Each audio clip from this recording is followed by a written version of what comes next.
পাকিস্তানের বিপক্ষে one day series জয়ের পর বাংলাদেশ জাতীয় ক্রিকেট দল আইসিসি ওয়ানডে র্যাঙ্কিংয়ে এক ধাপ এগিয়ে গেছে। পাকিস্তান জাতীয় ক্রিকেট দলকে ২-১ ব্যবধানে হারানোর পর ওয়েস্ট ইন্ডিজ ক্রিকেট দলকে টপকে এখন নবম স্থানে উঠে এসেছে বাংলাদেশ।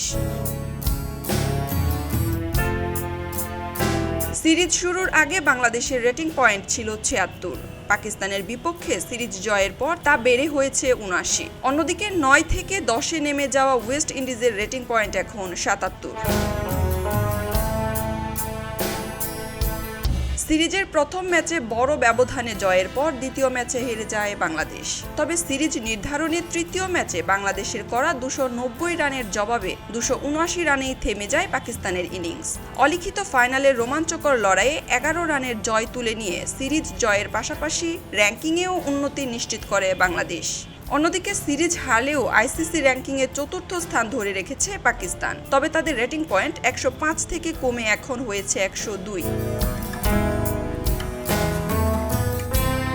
এই র্যাঙ্কিং উন্নতির ফলে আগামী আইসিসি ক্রিকেট বিশ্বকাপে সরাসরি খেলার লড়াইয়ে আরও এক ধাপ এগিয়ে গেল বাংলাদেশ। আগামী বছরের ৩১ মার্চ পর্যন্ত র্যাঙ্কিংয়ের ভিত্তিতেই নির্ধারণ করা হবে বিশ্বকাপে সরাসরি খেলা দলগুলোর নাম। স্বাগতিক দক্ষিণ আফ্রিকা ও জিম্বাবুয়ে ছাড়াও র্যাঙ্কিংয়ের শীর্ষ ৮ দল সরাসরি জায়গা পাবে বিশ্বকাপে।